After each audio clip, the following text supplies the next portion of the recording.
Welcome to the June 22nd, 2021 episode of Reactive Consciousness, the in-depth podcast about what happened a week ago and you've already forgotten. I am your host, vysethebold, and this is... Lotus Prince. And Fakafon, the third Laughs. wheel. Who laughs in French. Hey, speaking of three, that's what we're going to be talking about. Oh, nice segue. Wow, what a hero. What a wizard with words. Well, I'm going to talk about like the two important but like less developed topics first, just so we can get them in. But so E3 is going to be the third topic. Got it. Saved it. But yeah, I mean, like these are nonetheless like big things and kind of updates to what we were talking about last week anyway. So we should talk about them. Well, one of them's an update anyway. They're also controversies that like we don't give a shit about, but everybody else seems to. So yeah, I could care less about either of these things, but oh well, and there's one more that is an update on what we had talked about before, but we'll get to it. So the first, like probably the biggest thing that happened this week outside of the event that we're going to be going over is that Bethesda, Microsoft, confirmed that Starfield will be an Xbox Series exclusive. I could have guessed that, but based on the fact that Microsoft purchased Bethesda, so their next big tentpole RPG is going to be an Xbox Series exclusive console-wise. That you can bet that it will be on console. I mean on PC. So of course, Sony like super fans are super mad because apparently only they can have exclusives. Well, I mean, to be fair to them, for 10 years, that was true. Yeah, that is true, yeah. Also, fuck off. Like everything has its exclusives, and Microsoft needs to have their own, and they might as well take advantage of the company that they just bought. Well, yeah, but Vice, there's going to be far fewer people now complaining about a game that's broken as fuck at launch. I mean... if you want to play, that's a good point. If you want to play it, buy a goddamn gaming PC or an Xbox. I mean, by the time this game is out, probably you'll be able to buy an Xbox Series S for not that big of an expense, and in a year it'll be even cheaper. So it's fine. It's okay. Also, you can live without playing everything. That's also another thing. And here's another thing. I bet you in 5 years, Starfield will be elsewhere. Yeah, I was gonna say it might be asking a little much to call it a timed exclusive, but eventually it'll probably just be a time exclusive. I mean, Ori and Cuphead went elsewhere. I mean, all their big titles, except for Gears of War and Halo. Yeah, Cuphead hit elsewhere. PS4. That was kind of shocking. Yeah, I mean, Microsoft is the most open of the three companies in terms of leasing its properties out. That is true, yeah. Yeah, why do you think that is though? Is it just because since they're also a PC type of a gaming company, they kind of do both, and they're like, might as well just put it everywhere else? I think what their deal is that they are looking to make the Xbox platform to be kind of a PC gaming light platform rather than a console. So therefore, they are okay with it just being a place where people can get their games rather than have to get their games. Oh, gotcha, okay. And also, I think they release a lot of these titles after they've already made as much money as they can, so why not release them elsewhere? Yeah. You know what I mean? They've already gotten all of the people that would buy Cuphead on those platforms have bought it. Why not, put it on Switch to see if it sells well, which it did. And PS4, which it did. Because Cuphead is freaking amazing. Why would you want to play it? Yeah. Same thing with the Ori games. Both Ori games are freaking fantastic. Why the hell not? Yeah. I mean, but they have to be at least a little selfish. So they're Halo and Gears did go to PC. So I mean, those are going to PC, but they have very, very few console exclusives. I think there's only one, which is going to hit the PS5 now. So was it that Milestone game? I think, or whatever that's called. But anyway, couldn't tell you. Yeah, I mean, if you're looking for exclusives, the Xbox platform is not for you. If you want a good infrastructure and a good way to, get games on a monthly budget, like they put all of their games on Game Pass immediately. So that is a fantastic thing. I mean, if you only want to pay a monthly subscription or a yearly subscription to play every game that should be available to you, I mean it's not a bad idea. If you want to do the Netflix model for video games, it is the best deal going. But yeah, it's just one of those things. But I think it'll be fine, guys. Just stop belly aching. And the second one... That is what we do best, though, belly aching. I do it, too, all the time. And then I realize I do it, I'm like, nah. Yeah, and then you bellyache about the fact that you've bellyached and get into a, you know a what? recursion. Yeah, it just becomes like a spiral of crap, I'm bellyaching about the bellyach, but the bellyaching doesn't end. Yep. The second one is a little surprising because I find it a little drastic. But Scott Cawthon, the creator of Five Nights at Freddy's, which is gigantic sensation, he has decided to retire amid controversy for donating to causes that not everybody likes. Let's just put it that way. And he's a conservative, and it came out, and also he tried to say that he likes gay people, but also at the same time is okay with donates to people who hate them. Yeah. Yeah, exactly. But I've actually heard a little bit. Oh, sorry. Go ahead. No, please. Oh, I've actually heard a little bit more about that, just today too. Apparently, it's not exactly that he donated. Well, don't take my word for it. I'm not an expert on this, obviously. But apparently, I'm not an expert either.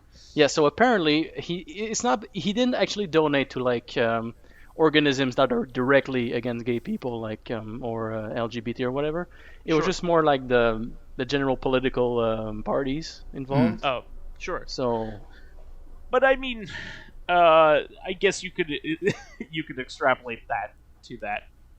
Yeah, I know. But I honestly I can't really tell what happened because I'm not there. I don't know. Not American. Yeah, I didn't look up his receipts. Yeah, I wasn't there looking at his receipts aha, Yeah, I mean, it's also one of those things if that's what you believe in, just own up to it, and also that this is a sensitive thing and you are appealing to a really wide audience. You might as well just keep that thing to yourself or own it. It's one of the two.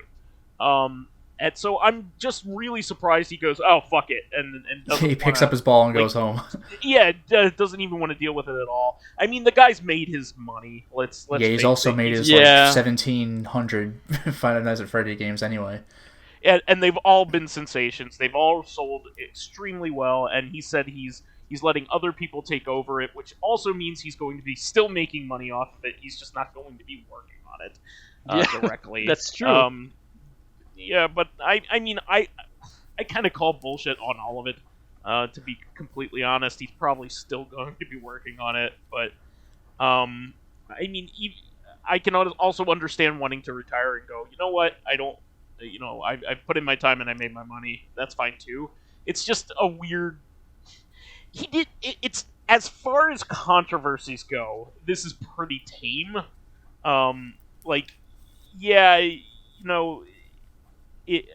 This is not a popular thing with liberals, but being a conservative is the worst thing about you. It's hardly that terrible. I mean, honestly, he didn't commit a terrible act. Let's say, you know what I mean. He didn't abuse somebody. He didn't do anything like that. Hopefully. Well, gosh, that we know of. Yeah, obviously. So I mean, and this is hardly a surprise. Anybody who knows the history of Scott Cawthon knows that before Five Nights at Freddy's, he had he made Christian PC games. Yeah, I think there was a game with like beavers or something. That's what inspired the whole thing eventually. Yeah, because people were like, those things look kind of creepy, and he's like, all right, I'll roll with it. Yeah, exactly. So his character designs from those games basically inspired Five Nights at Freddy's. So, I hardly am surprised. I'm surprised at the reaction, take my ball and go home kind of thing. But I mean, I'm not involved in that scene anyway. It's a very younger focused, very teenagers really love and preteens really love Five Nights at Freddy's. Yeah, it was a YouTuber and streamer sensation because exactly. It scared me. Oh yeah, it really was. See the reaction on camera, and it's also dark, but not visceral. Yes. So, yeah. It's an easy thing to be like, oh, okay, this is spooky, but as much as a horror, like a ghost house would be at an amusement park. You know what I mean? The darkest parts of the game are if you do a deep dive into lore.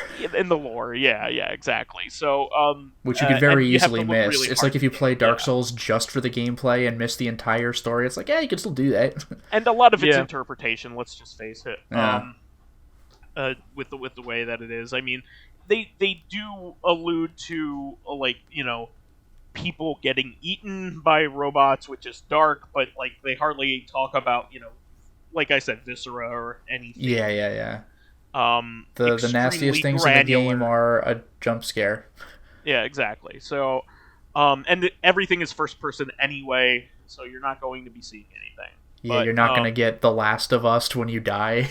Yeah, exactly. That fucking sucks. Nobody gets devoured on screen, Yeah. unless they're 8-bit style. Yeah. In a mini game, but that's basically it. Moving on from this is a quick update about something that we talked about and something we debated last episode. Super Rare Games retracts their physical only proposition, and not only does that, but goes along with the suggestions of the community by putting games DRM free on itch.io. Yeah. When they do this, when they release these games physically. So, not only are they releasing the game, they are doing it DRM free to make their fans the happiest. So that is basically the best way to preserve a game that I can think of. Because this is something that should have been obvious that people wouldn't take very well to single runs of physical only games. Special Reserve is doing that for Devolver, as a gimmick for one game. They're not just... And it's a joke. They were making fun of, NFTs. So, that was the videotape thing, but it sort of ties into that. They're not... Super Rare was going to do it, I think, for several things. And, every single person was like, this is a terrible idea. So, I'm glad they rolled with it. But rarely do you ever see a company, switch around and go, okay, yeah, we were wrong, and in a day that you asked or two, everything that you asked for here, which is you can understand. Hey, maybe we'll put it on the eShop or something as a consolation, but they were like, no, we're gonna put it up on a service that is first of all an indie focused service. Yeah. And second of all, won't have DRM, so if you want to pirate the damn thing, go right ahead. That is not the focus, but they're hoping to attract more purchasers by that, and a lot of times that's what happens, is more people will buy it with the more exposure that something gets. So that's pretty cool. That's really cool, though. Exposure and accessibility, yeah. Yes. Exactly, and also accessibility for the future, because you won't need to crack the game that is no longer available or whatever. So, moving on from that, we should get the elephant out of the elephant in the room out of the way. We need to talk about the Nintendo Direct. So it is really cool, but also like jarring at the same time. Yeah, number one, Bloomberg did not deliver. Yeah, Bloomberg did not deliver, and that's odd. Rare, very rare. Nintendo said we know, uncharacteristically, Nintendo said we will talk about any updates when we can, when the time is right. So that doesn't mean that is a rare like admission to anything having to do with something that they haven't announced yet. So they might have had something but decided not to talk about it yet. So it might be in the works, but there is a component shortage right now. So due to the COVID pandemic, so they probably don't want to talk about something they don't have a price for yet, because or can deliver a good amount of without there being a gigantic shortage of it. I mean, this is a Nintendo product and one that's highly anticipated, so it will be out of stock for like 2 years. But I can completely understand their stance on that. But yeah, no Switch Pro news as a result. But the first thing was pretty cool. I mean, if you follow the Smash related news, this is the second to last DLC character to be announced. And this one is not surprising. I should have guessed this one, but I am not focused on this the scene, but this is a choice that makes a lot of sense. So it's Kazuya Mishima, the main character of Tekken. Hey, nice. Is going. Yeah, the trailer was great. He's just throwing everybody off a cliff. He just killed everybody, except for Kirby. Kirby got away. He tried Kirby, but yeah, it didn't quite work out. My favorite was the arms guy, where like the arm's hanging on the cliff, and he's just like, oh, just kicks it off. Yeah, I saw that. But what was it? Like the first thing you see is Ganondorf, so you're thinking, oh, Breath of the Wild 2. Nope, he's just throwing Ganondorf into a fucking volcano. Yeah, that's what his father did to him, and he just can't get over that. He's just doing it to everybody. Yeah. But I just like Nintendo's sense of humor, because they're like, you wanted Breath of the Wild? Well, no, we're fucking killing a prominent character right in front of you instead. But I also like, though, just leaning into like the trope. It was the same thing with this wasn't Nintendo so much, but when Geese was confirmed for, I think it was Tekken, the final shot is him just laughing as he's falling out of a building, because he always gets thrown out of a fucking window at the end of anything he's in. Well, even that was in the announcement for Terry in Smash as well. Oh, so. that's really? okay. Nice. Yeah, so Geese is trying to grab the invitation. Oh yeah, everybody was trying to grab the invitation. And fucking falls out of the building because he's clumsy. Yeah, he just always falls out a window. It's gonna happen.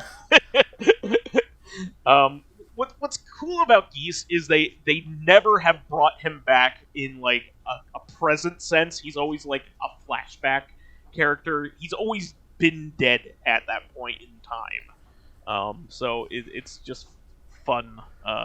They've never like resurrected him as like a robot Geese. I was just gonna say Cyber Geese. That'd be amazing. Yeah, I mean that would happen. Cyber Geese, but it hasn't happened.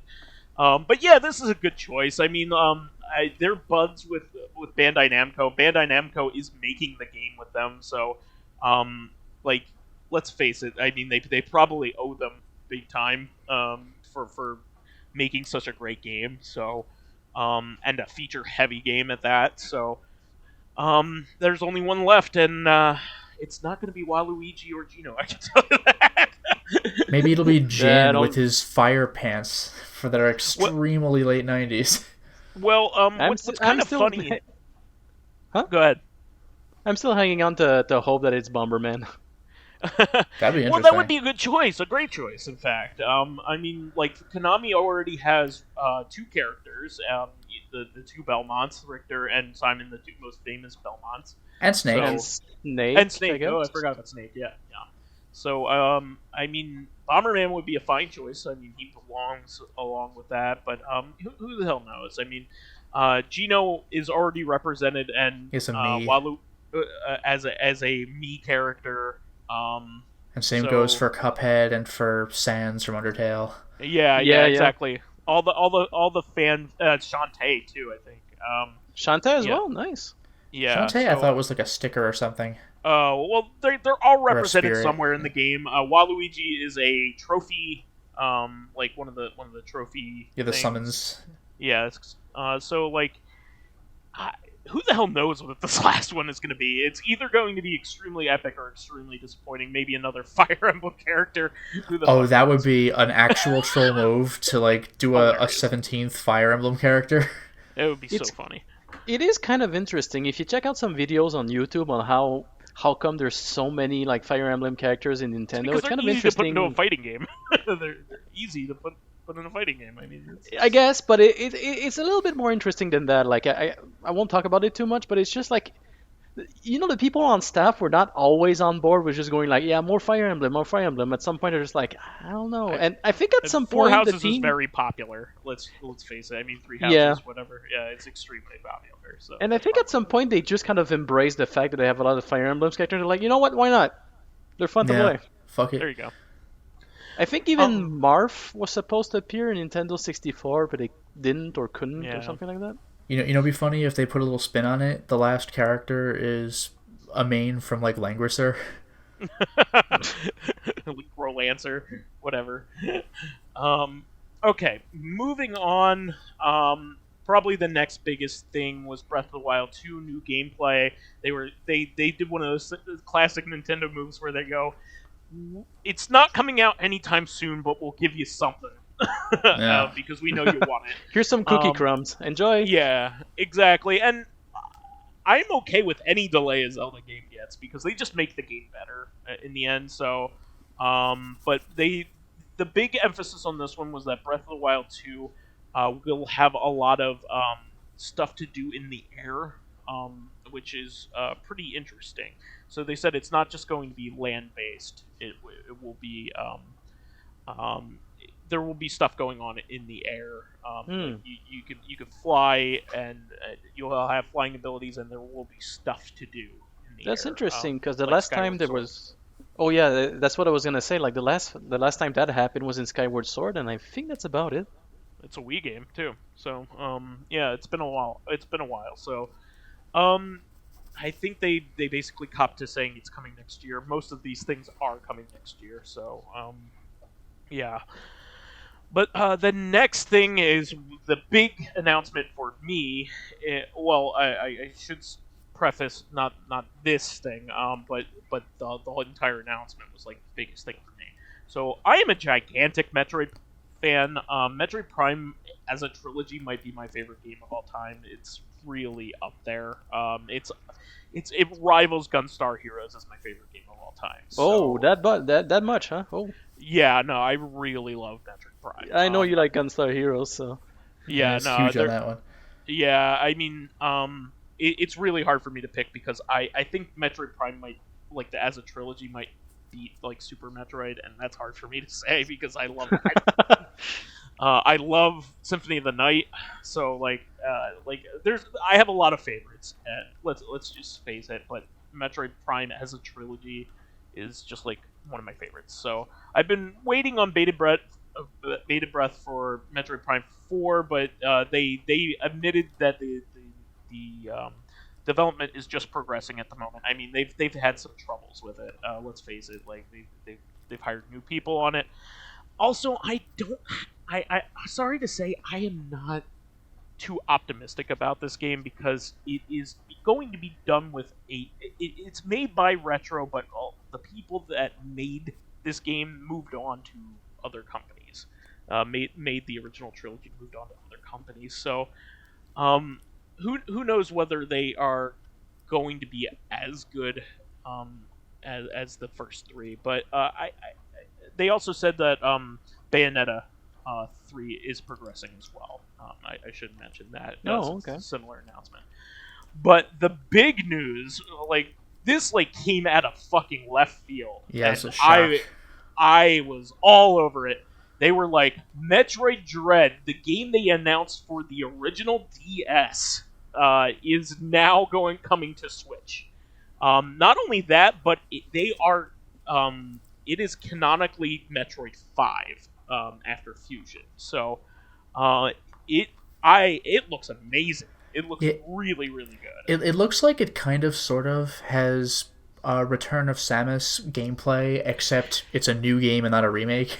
Yeah, I will clarify, just like you said, this is a 2D traditional Metroid game, a la Super Metroid or, Shadow Complex. It looks very similar to Shadow Complex. So yeah, it seems to have an emphasis on robotic enemies for the moment. There are some organic ones later on in the trailer, but I am so super excited for this because this is happening this year in October. So that is not too far away, and we're getting a new goddamn Metroid game since the Wii, the last brand new Metroid game. Yeah, I was gonna say the new Metroid that is not a remake. Yeah. Yeah, I mean, Return of Samus was a good game. Kind of got overshadowed by the fan remake, which was admittedly better, but still both were very good. But yeah, they also announced Amiibo to go along with it, which will have one of the robotic enemy and the new Chozo suit that Samus has in this one, and it will also have a special edition with some really cool legacy content to overview the entire Metroid series. And of course, they sold out immediately, not even just the day of, immediately, and are impossible to get already. Cool.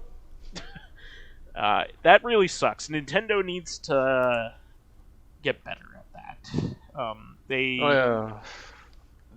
This is one thing that they allow scalpers to really take advantage of their scarcity, and that is a fucking shame because those two things are absolutely what I would want. I am a gigantic Metroid fan. Of course, I would want this stuff, and I can't get a hold of it.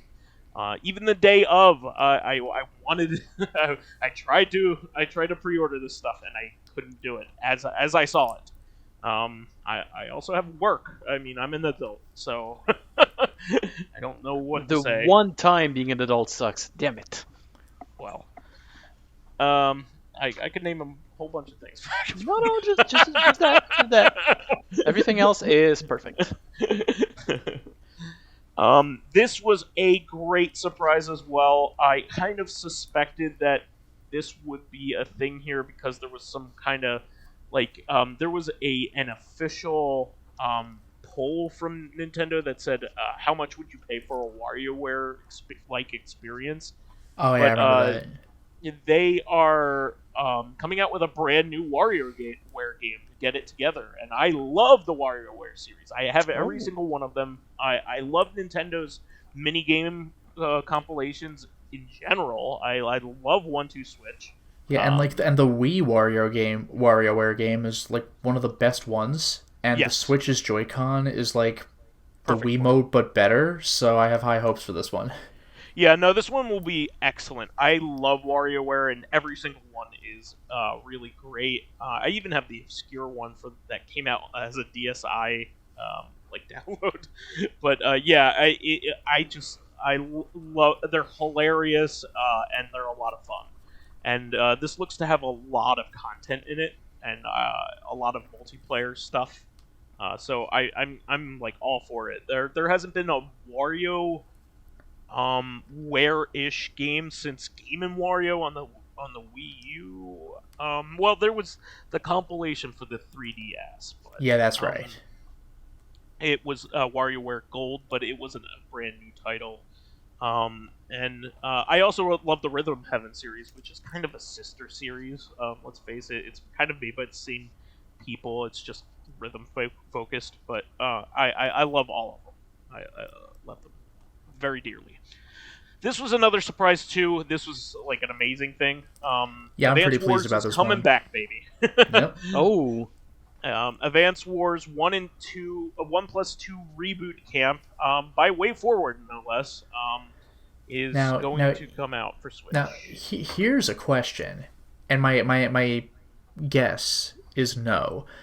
But there was a gimmick for Advance Wars, I want to say 2, where if you have the first game on the DS, Dual Strike, and you put Advance Wars 2 into the Game Boy Advance slot in it, you could unlock some special levels in it.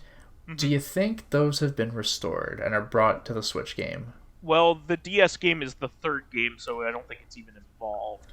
No, I know, but actually, this might be my incorrect perception in the first place. Were the special maps for the DS game, or were they like special Black Hole Rising maps? No, they were not added to the second game. They were added to okay, the so third never game. mind then. Black Hole Rising is actually the fourth game. There are 4 Advance Wars games. Dual Strike is the third game. Yeah, Dual Strike's the third, but wasn't Black Hole Rising Advance Wars 2? I believe that's the fourth one. I could be mistaken, but I believe it's the fourth one DS was game. The fourth one was some miserable name. I mean, you go ahead. I'll look it up. No, I could be wrong, but there's Days of Ruin. Days of Ruin. Days is of the Ruin. fourth I'm one. sorry. Yeah, Okay, Black Hole maybe Rising is the right. second advanced game. Yeah. Okay, no, you're right. There hasn't been an Advance Wars game since Battalion Wars 2. Does that sound right? I keep forgetting that there was a 2. Yeah, for the Wii. Battalion Wars and Battalion Wars 2 really just went under the radar because everyone was looking for Advance Wars games, not realizing that it was called that because it was on the Advance. Like, Famicom Wars came first. It was on the Famicom. No, and then Days of Ruin was the last one. I apologize. Yeah, that's what I said, yeah. But yeah, Famicom Wars was on the Famicom, and Advance Wars was on the Advance, but they made it tricky because Dual Strike was a follow-up to the Advance Wars games, so even though it was on the DS, it's still called Advance Wars. So when Battalion Wars comes out, I don't think people associated it with the series. Like, I didn't. Oh, gotcha. Like, it wasn't called GameCube Wars or anything. They just totally went in a different direction. Cube Wars would have been funny to see, though. Cube Wars, dude. Let me have it. Yeah. But yeah, so I expect this to do very well because Fire Emblem is so popular now that Fire Emblem and Famicom Wars were brother and sister. They were they're very similar. Were siblings on the Famicom. So one is so the Famicom Wars series is a lot less character focused and probably why it's not as popular. Yeah, you have your generals or whatever, but your infantry is just generic infantry. Your tanks are just generic tanks. It's not like Fire Emblem where every single unit is a person with a name and a story. Yeah, but I think this will do well. The remake looks beautiful. I mean, Way Forward does a really good job, so I think this will be popular enough to revitalize the series, and I hope so, because I always kind of liked Advance Wars a little bit better because it's less brutal than Fire Emblem, because, like, if you lose if infantry dies, then you guys, lose. Who cares? Yeah, if you lose infantry guys, then your numbers go down. You don't perma-lose a character with dialogue. With stats. As well. Yeah, so, that you personally worked on, yeah. Exactly. So, for a less neurotic person, Advance Wars, or for a more neurotic person, Advance Wars is a better choice. So I am all for it. And this was also a surprise, especially considering it was not in the North American / European Nintendo Direct. They had this in the Japanese one, despite the fact that these games were released globally, which is like, why did you avoid this? Well, my guess is that they're not aware of the audience it might have. Like, it's like when they announced the Final Fantasy Pixel remake. I think it was like, what was it, like literally like 20-30 seconds surrounded by 20 minutes of that fucking Guardians of the Galaxy War game that, like, I don't care like, about. Everybody was much Americans like Marvel, right? It's like, you're Square Enix. We want fucking Final Fantasy. But Cave is considered like the shmup company. Like, if you are into shmups, like the the company to aspire to like interact with is Cave, because like their games are meticulously designed and extremely brutal most of the time, and kind of impenetrable, but like very rewarding. um, they are also the games that are basically known for being bullet mazes. There's barely anywhere you can go on the screen except Yeah. for little tiny parts of it to fly your character through. If somebody shows you a game that just has a curtain of bullets all over it, it's likely going to be a cave game. Yeah, my Um, favorite example is the final boss of Musehime-sama Futari, where like yeah, the entire screen is purple, and you're like, this is literally unplayable. But like, no, not true. It's just insanely hard. I think there's something like 3 people in the world that can beat that game, like truly beat it. With like the final boss or whatever. The unlocked final boss you get from scoring, not only scoring highly, but like never getting hit and Yeah, never it's like bombing. the scariest thing. Yeah, so like it's not a game that it's kind of like playing bowling when you play it. You don't expect to get a 300, but you try to get there. Yeah. Um, like when you play this game, you are not going to beat it on its like highest difficulty and like get all the way like a good ending, all that stuff. It's not like that. It's more like you play this game and play this game for years, and you get better and better at it, and you show off to your friends, like, hey, this is what I can do, that kind of thing. So they announced that they are putting 3 of their classic games, well received, great classic games, on the Switch. And they already have one game out. You actually mentioned the sequel to this game, but Mushihime-sama, the OG one, is now on Switch in Oh, Europe. the one that does not have Futari at the end of it. Correct, the Okay. original Mushihime-sama, which means Bug Princess, by the way. It's probably one of their most accessible games, and probably my favorite as a result. I really love the first one.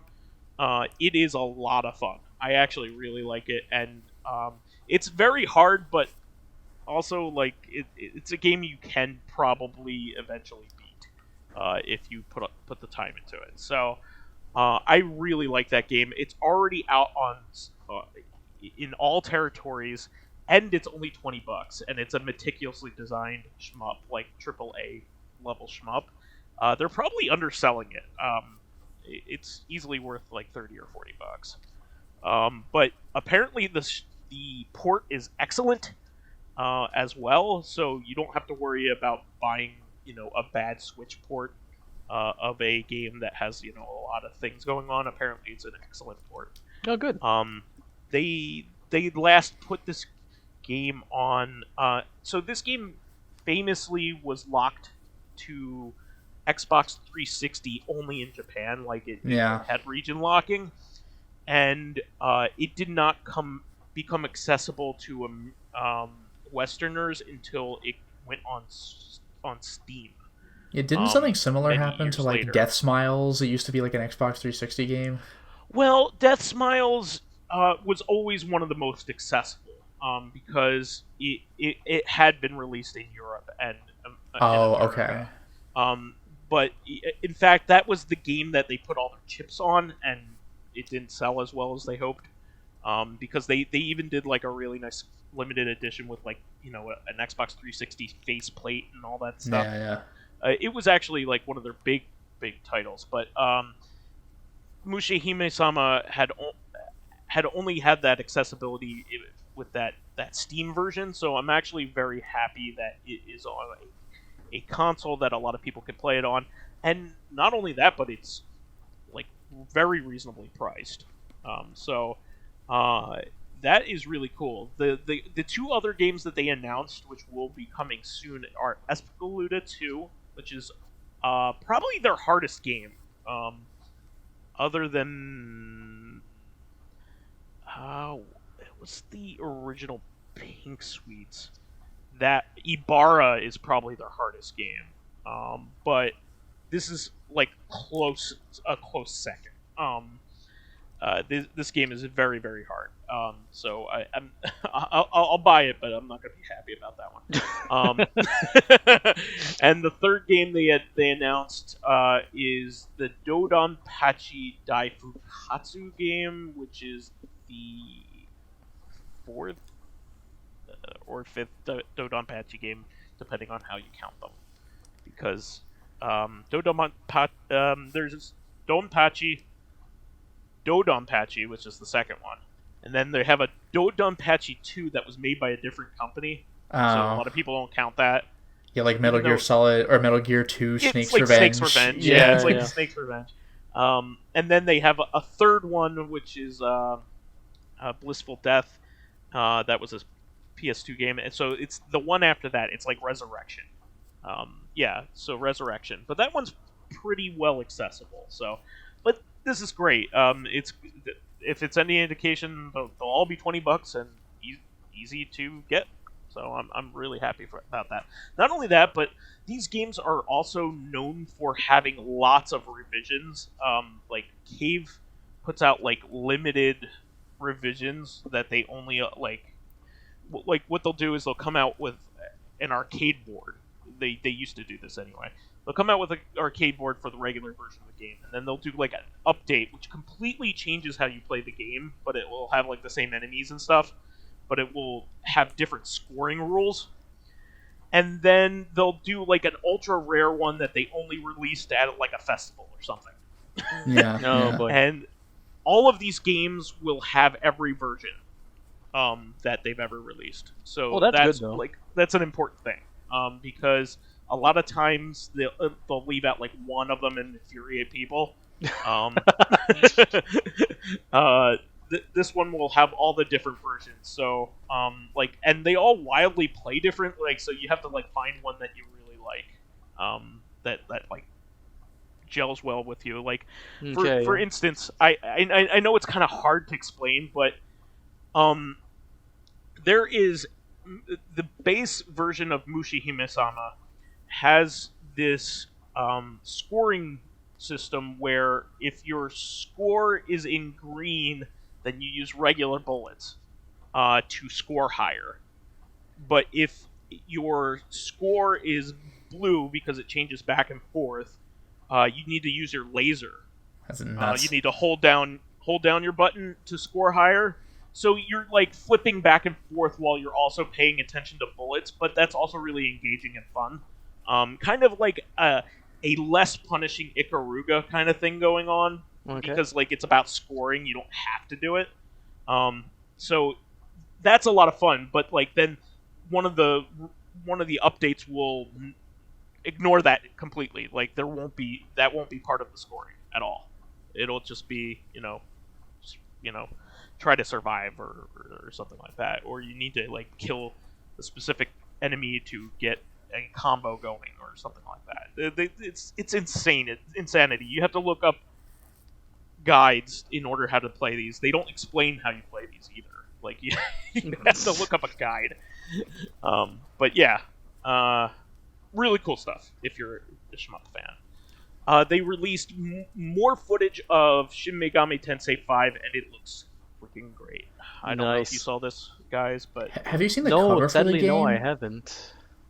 Have you seen the cover for the game? Because the blue guy, like the main guy, just maybe it's the hair. It just kind of reminds me of Bao. There's something about his look. Bao. Who's Bao? The thing Hirohiko Araki worked on before JoJo. Oh, see, I don't know what that is. Yeah, Baoh.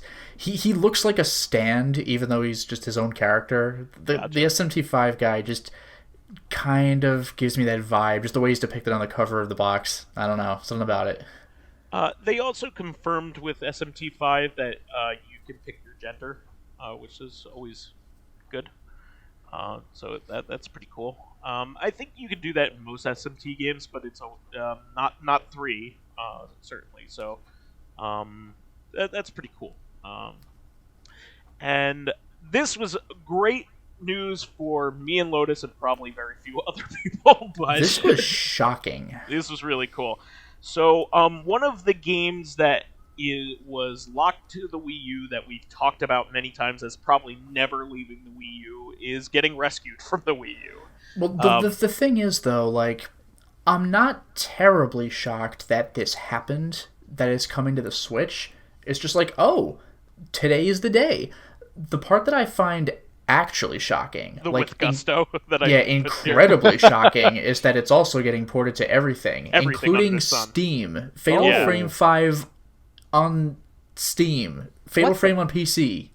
That's unprecedented. Wait, what? How come? Why? Who? I don't know. When? It went from like the worst place in the world to everywhere, which is like really awesome. PS4, PS5, Xbox One, Series X, Steam. It's unreal. You know what also this indicates, Lotus? This also means that I can unplug that fucking The external hard drive drive on the Wii U. out of my Wii U because I no longer need it. Oh man. Yeah, because Fatal Frame sweet 5 release. is famously bigger than launch model Wii U, which is supreme amounts of bullshit. I think it's over 15 gigs, something like that. Yeah, not like bad. even Yeah. the later Wii U model is 32 gigs, and Fatal Frame 5 is like nearly fills it, because when you download it, you also download its install file, which is the same size, and it deletes itself after the fact. But you need pretty much a clean Wii U to download that game at all. Oh, It's, yeah, like, this it's game- the dumbest shit. This game famously only got released in North America digitally, and it was a full retail game elsewhere. So Yeah, like and normally, like, I mean, lots of stuff gets released in North America only digitally, but this takes up like your whole Not back fucking then. system.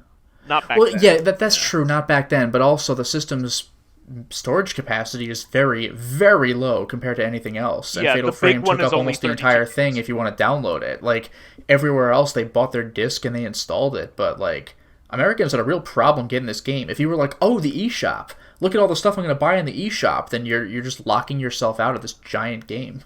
They really set this game up for failure because Yeah. it requires a level of expertise and an extra purchase really to buy this game, because you need to have an extra hard drive in order to play this game.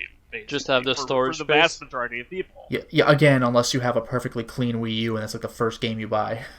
which is nobody. I mean, like, let's face it, like everybody who had a Wii U, you know, at this point had already played other things. On Yeah, it. what you do is you download Fatal Frame 5 first, you install Xenoblade Chronicles X, and then you download the HD patch second, Yeah. and then you buy whatever other shit you were interested in the system on the eShop. Yeah, I mean the DS games are still something to buy on the Wii U that aren't. That's true. available Yeah, elsewhere. Phantom Hourglass and Spirit Tracks, for example. Yeah, not the best Zelda games, I might add. No, but it's nice. there are other DS games that are worth your time. Let's just put Yeah. it that way. Also, but- not a DS game, but I got Sin and Punishment. That game was freaking amazing. Oh yeah, I mean the Wii U has some. I was actually just looking at my collection recently, and it's just like, you know, there's still like, you know, like a handful of games that have unique content that I'm not gonna get rid of. But like, I mean, all of the really good stuff has either been supplanted by a sequel or been rescued. Probably the biggest exception left over is the Paper Mario game is left on there. Still, The Color Splash, yeah. And Xenoblade Chronicles X. Xenoblade Chronicles X. And Splatoon 1. Yeah, I was gonna say Splatoon 1's really been supplanted by Splatoon 2. It pretty I much mean, has, yeah, by a sequel, not a remaster, but yeah. I mean, Splatoon. You could have Splatoon 1 for its Story mode. It's story mode, yeah. But I mean, as far as multiplayer content goes, which is why people play it generally, not why I play it, but that's why most people play it. It's been supplanted by the sequel. So yeah, I just think this is awesome. I mean, maybe this will be an inroad for them to port other Fatal Frame games to modern consoles. I mean, that'd be incredible because fourth one game through really needs to be rescued. well, the fourth game is stuck in Japan, bugs and all, which is why it didn't get localized, by the way. And 1 through 3, the last place I saw that was on the PlayStation 3 store. Yeah, and like the not even the director's cuts versions of 1 and 2. Well, they wouldn't be; those are Xbox. Yeah, I mean the OG Xbox still has that content exclusive. So Yep. And Fatal Frame 2 Europe edition. There's like a Wii version of that game as well. Yeah. Yeah, I mean there's Spirit Camera. I mean that was on the 3DS. Yeah, 3DS. Yeah, but yeah, I mean I think this is super interesting. And I hope people buy this. I mean I think Koei Tecmo was very shrewd in putting this on Steam because I could see this easily being a streaming favorite. Just based off of the Five Nights at Freddy's kind of stuff and all that. Phasmophobia more recently, stuff like that. Yeah. Yeah, exactly. Yeah. Horror games are really good for audiences. So and breed a lot of like exciting streams. So Yeah, because we don't want to play them. great. We don't want to see other people experience it. Well, also seeing like your favorite people like react in funny ways to Yeah, being scared is always very entertaining. Moving on from that, Danganronpa is coming to the Switch. All 4 games in a collection, which is pretty nice. awesome. You normally would probably see Despair Girls left out, but this includes it. Yeah, I'm actually pretty surprised that that's in the collection. Nobody Yeah. talks about Ultra Despair Girls. Yeah, because it was a Vita game, right? Well, they were all Vita games. Yeah, that's true. It played very differently, and it was an interquel. Yeah. Danganronpa Decadence Collection. So yeah, it has the entire thing, save the one anime that you need to watch in order to make sense of the third one. the 2 anime that you need to One of watch, those. because there was like a evening and a morning or whatever it was called. Well, okay. it's collectively one anime. Yeah. Danganronpa 3 is actually an anime, and then V3 is the third game. Yeah.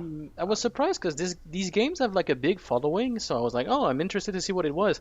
And then I looked at the first game, I was like, not my style. Oh, I I love quite the first enjoyed game. it. Yeah, the first game's amazing. Yeah, was it the art style that you didn't like? No, it's not about the art style. It's more about like how the story is developed and the way the pacing, the way it's like presented. I'm like, I don't know. I like the art style though. It's pretty cool that they have like very wacky characters and stuff. The hairstyle, even the body. Yeah, I shape kind of and like the everything. shadow puppet thing they have going on. Yeah, actually, Yeah. I was kind of a like fan that. of that. I didn't think I would like it when someone explained it to me, but once you see it, you're like, oh, that's actually pretty neat. Yeah. Yeah, I've beaten the first 2 games. I kind of got sidelined by Ultra Despair Girls. I mean, it's not the best game in the world, so let's face it. But I would eventually like to get to the third game one of these days. But there's a lot of stuff I need to go through. I need to beat Ultra Despair Girls and watch that anime before I can play it and Yeah. make sense of it. So apparently everything in Danganronpa counts. Like you need to you need to remember everything that happened, like in all the games. So, but yeah, I'm really, I mean, the Switch is a perfect home for any visual novel, and this is one of the best. I love the first 2 games. I really think they're fantastic. Some really good like mystery gameplay with some twists. Super Monkey Ball Banana Mania, a new Super Monkey Ball game. I mean, they put out like a collection of the first 2 games recently, and apparently that did well enough to make a new Super Monkey Ball game. I mean, who the hell doesn't like that? It's a That's fun pretty game. Awesome. Yeah. So Mario Party Superstars is also coming out with like online content. That'll be pretty fun. And the Life is Strange games, 1 and 2 in a remastered collection, and the third game, True Colors, is coming to the Switch, which is a perfect place for, again, a story-focused game. So I never got the. I sadly don't know anything about those games, and I know they're highly regarded. Yeah, I me have all the neither. games so far, but I haven't played them. Wait, The are there only 3 games or 4 games? There's 3 because there's Okay. Before the Storm. Okay. All right. So I think it's actually 1 Before the Storm and 2. Okay. So all 4 games are coming to the Switch rather than. And then the final thing is kind of like what they did with Mario last year. They are coming out with a Legend of Zelda limited edition Game and Watch, which was pretty cool. I mean, I am not going to buy it, but I could see why you would want this. It has the original Zelda on it, for the NES. Zelda 2, which barely gets any love, so that's pretty cool. The Game Boy game in its original Game Boy form, not the color version or the remake, and also a special version of a popular Game and Watch game. It's like the whack-a-mole kind of ish one. So yeah, that's gonna be a lot of fun. That's a cool keepsake, but not for me. Not my kind of thing.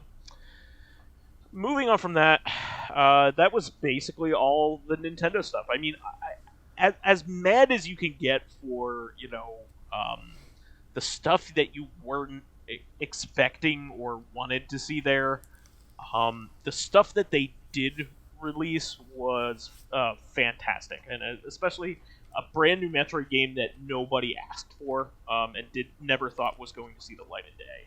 Especially like when you look at all those things they released and everything that's happened during E3, you're like, they did a lot despite like the COVID stuff and the just everything being locked down everywhere. It's like, damn. Everything here was a game that was worth talking about.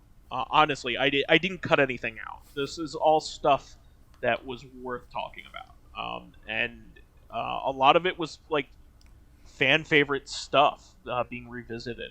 So I'm all for that, and I thought there was some really good stuff here. I'm probably gonna buy 80% of this stuff, maybe even closer to 90. It's like hell if I'm gonna let another WarioWare game come out and not buy it. I'm buying every Metroid game. I already have the Smash season pass, so I mean, like, I'm not gonna buy the Mario Party game. And Life is Strange, I already have most of those. So, but everything else, I'm probably gonna get 2 things, and both of them are fucking re-releases: Advance Wars and Fatal Frame. I mean, but that's okay. I mean, this is you'll probably eventually want to play SMT5 whenever you get into those. But it's so daunting. There's so many of them. They're also really hard. Yeah. Yeah, like I have like 4 Persona games, but I don't know if I want to actually play any of them. Yeah, if you're gonna play any of them, play the most recent one. Is my suggestion. Just play 5 and then go backwards if you want to, because like they get easier to play as time goes on. Yeah, because the first one was on SNES, right? Yeah, that's right. Well, you're not gonna play the Persona 1 is a PlayStation 1 game. But SMT won. Oh, SMT. Well, you could go all the way back to the Famicom if you really want to. Yeah, that's just MT. Megami Tensei. Yeah, it's just Megami. Yeah, but the games are so hard that like the modern conveniences that they add to each one are really worth it. Let's just put it that way. And now that we are done the Nintendo Direct for the week, we also realized that we had so much more to talk about in Reactive just because Nintendo Direct really is usually its own episode anyway, and for good reason. I mean, they just release so much content and news during those things that are like exciting and all that. But we will be back during our normal time slot for Corrective Consciousness with a discussion on the LRG3, the limited run games E3 like event where they announced a ton of physical versions of games. They didn't quite do it on like they didn't tell you what they were going to look like or anything, but they told you what games they were, and it was the majority of them are very exciting. So I'm really looking forward to that. So that is the show until Thursday, where we will return. We want to thank all of our um, fans and everybody for being patient with us. Please subscribe to the Corrective Consciousness YouTube and SoundCloud pages. While there, please give us thumbs ups, likes, and 5-star ratings on iTunes. If I could speak. It helps promote and spread awareness of the show, and any bit of encouragement keeps the show going. You can also catch us on Thursday for our sister podcast, where we will be continuing this reactive discussion for corrective consciousness. Finally, you can friend me as vysethebold on pretty much everything, and you can find Lotus on his patreon.com/lotusprince, and you can also reach Fakafon at his Patreon as well. So we will catch everybody on Thursday then. Bye-bye.